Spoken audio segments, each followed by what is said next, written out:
that are everywhere. Amazing. That's some awesome technology. Speaking of technology, let's talk about some truck tech. Let's talk to Gayle, Campbell-Andrus, and we have I believe, I'm going to let this man introduce himself because I believe that this is almost a Bloodlines episode. You two may be married if I'm not mistaken. Is that true, Paul? We would be. That's right. I think we are. Are we still there? Yes. Yeah, we are. Almost 34 years. Yeah. I've heard a lot about Dooner, okay? I hear about Dooner every day. I say, who's this guy Dooner? He has reputation precedes you, and I'm very, very honored to be on the show. It's really I'm not very kind of you. Yeah.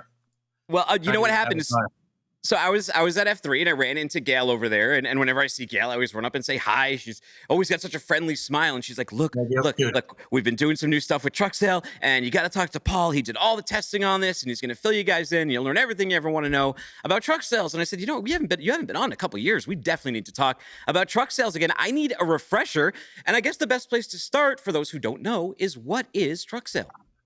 So basically, our overall, initial objective was to take, the super truck has been a real success. Volvo did some fabulous work and showed amazing what can be done with aero if, in the limit in a perfect world.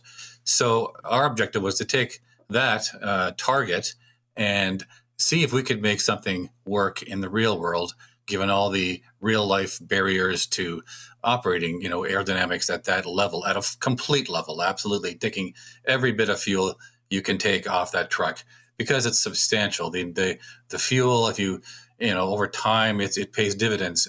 If you run the numbers, it's a lot of money in the wind, basically. So we addressed all the kind of physical barriers, like the hump clearance issues with the skirts and the doors, and the boat tail, for example. The doors can't be bound. You can't let them crack open at all, or else you can't park a trailer next door to it at the next gate. So these things are not easy to do, and we kind of went through quite a few iterations to get something that can actually accomplish all of that. So the key thing is, though, you can't have something which is non-durable. It has to be solid and stable and full size in the wind and the crosswinds. You can't have it shaking and vibrating. And yet, when you come to a slow speed scenario like a dock or a railway track, it has to be out of the way, not taking contact. That's the key to durability. Avoiding contact material. Paul, we saw kind of one of those moving. What goes on? Like, what is the system? What is that thing on the back of the truck? That's the sail, of course, but like, how does that's a boat tail. That's a boat tail. Okay. So a boat tail on a long trailer is 4.5% if full sized. On a shorter truck, it's up to 10%. A skirt, the one you see right there, is 6%, but it can easily be made into 10% with some aft extensions into the wheel bogey domain. And we have a sort of proprietary last resort safety guard, full length, lightweight, that can anchor some extended panels out the back, and then you're at 10%. So you really are getting everything that can be taken, but you can't do that unless the thing can last and over time operate without any driver interference and maintenance issues and such.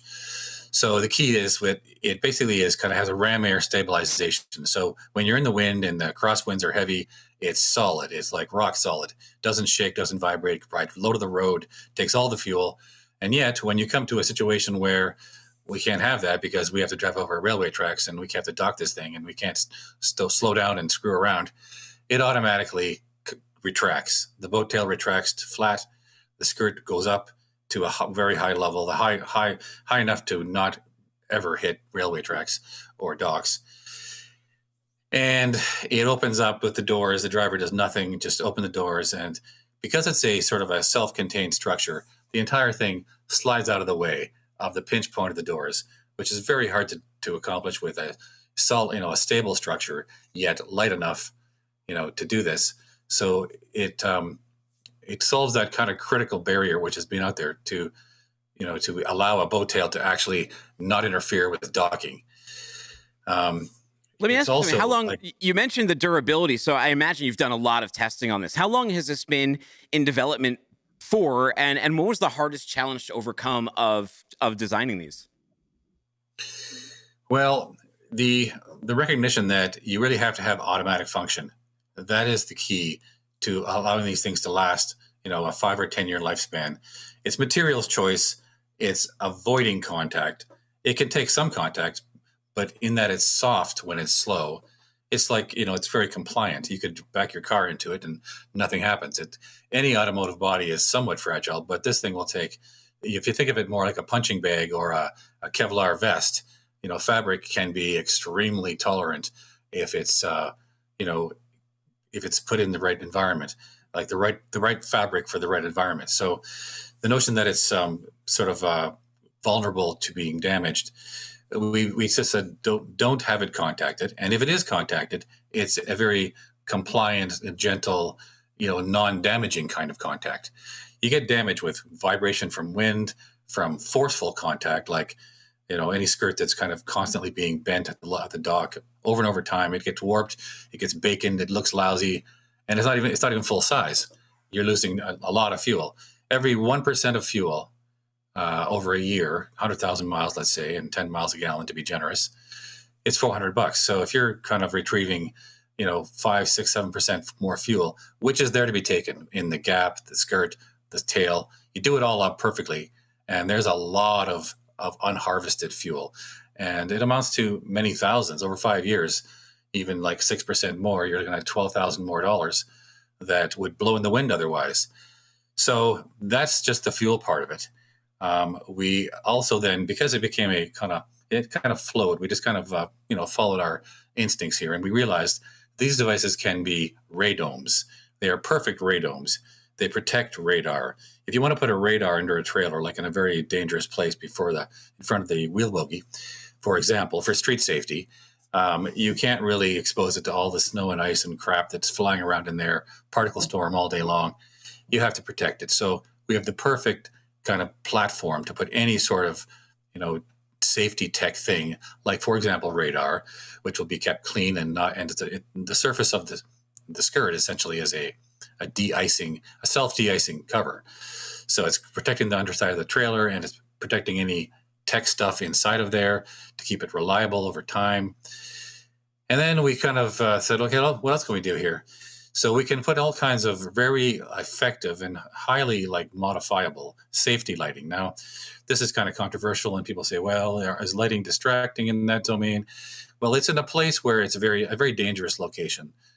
Nobody would argue that, I don't think. And putting lighting, some form of lighting, it's kind of a frosted bulb. We have a frosted bulb, so we can light the whole thing up to varying levels, and suitable ones can be chosen. And we can put strips, like amber strips, along the rails on the inside, protected, very reliable, and it's a very, very effective and pleasing, aesthetically, and also it provides safety in a streetscape scenario where people are coming near, cyclists, pedestrians are coming near a moving trailer. Lighting, and then perhaps a radar triggered sound or lighting. If we've tried this out, we put in some radar and we walk towards it, and then it goes, different lighting effects go off, or noises could go off. Interesting. So it's this is like the safety element was a secondary mission we got into. That really is, it's becoming very much more. Well, let me ask you. Let me ask you something. Lights are cool, but what are the real world results? Like, what kind of fuel economy am I saving with this? What kind of drag am I reducing? How do you test this? I think we have that wind chart too. Okay, so the wind tunnel. Okay, here's a very you raised a crucial element here, right here. So here's how you know whether something works, because there's a lot of people put numbers out there on their devices, all kinds of plastic parts that have numbers attached to them. The only way you really know the truth, and it's important to know, because there's a lot of money in that 1% or 2% more. It's like a big difference to your bottom line. So you should be told the truth. The truth is held, really, here it is, the wind tunnel. So this just shows a baseline truck, the black top thing. You put that truck into some wind, and the drag goes up dramatically. And this is not only the fuel cost to this, but the tractor trailer lifespan cost of this is compounding that value. So then, what is the real truth? What do you want to know for any device? Well, I put a line here between the boat tail. the baseline and the full treatment, gap, skirt, and tail. And you can see that, and it's at 5 degrees of yaw. That is the basic truth. I mean, if people want to run the truck in a test track and they get, a certain number, well, what was the wind that day? Because that can dramatically affect your outcome. It isn't. The truth is really, what is the wind averaged result? Because that's your long haul average. That's what you really want to know, not what one day on the track gave us. And this is misleading. Whether the wind is high or low, it's going to be off the actual long haul average, which is the truth. So you can see that in about 5 degrees of yaw, so there's 5 number here on the yaw angle. That's approximately what an average scenario is. 5 miles an hour across the road, that's average overall, going all around the countryside. The computer calculates sort of wind frequencies and what is the yaw at that, and then what is the outcome in terms of what is the average drag reduction. So it's, 26%. With those 3 things all done up, to the hilt.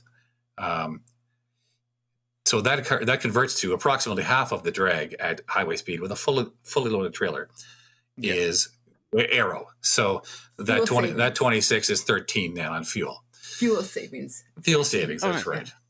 Very cool. Gayle, how much does it cost me? Are you selling these right now? How much does it cost me if I want to put one on my truck? Well, we're at the point, that's a good question. We're at the point now of looking for investors to help us get it to market. One of the things Paul hasn't mentioned yet was that we've got an ad tech component as well. Yeah, let me address that. That's actually a good point. So that helps to address the cost. So in the context of safety lighting, very, let's say, effective and well-placed and appropriately placed safety lighting in front of dangerous things like the wheel bogey or the tail. The safety lighting is there for that purpose. It alerts anybody to something that's close and dangerous. Now, we could easily, because no matter what the form of the lighting, even if it's just amber strips, that's just conventional and legal conventional strips, we can illuminate an image very nicely, a backlit sort of very, very conspicuous, very, very effective third-party presentation. Like it can be let's say you want to promote American brands or brands that you are driving for, or anybody for that matter. It becomes like a very lucrative potential to sort of a mobile marketing platform, and the revenue one could generate from that. And we can do this in a very kind of interchangeable and classy way, because the device is stable. It's not shape altered by contact all the time. It looks good. It can be kept looking good over time. So it's a very nice place to promote, basically the sponsorship. It's a sponsorship of safety and fuel economy. The sponsor is kind of promoting sort of the useful functional elements to the whole platform and their own brand as a sponsor of that. Very cool. So, guys, unfortunately, I'm running out of time, but let's tell investors where they can go find this. Gayle, where do investors go? They can go to my email address is gayle@trucksale.com, or Paul and I are both on LinkedIn, or DM me on Twitter. And you can even pick up the phone and call us through the www.trucksale.com website. There's information there. Very cool. Thanks very much. You guys. Have an amazing Thanksgiving. Take care. Thanks a lot. Thanks for having us on. Bye-bye. Take it easy.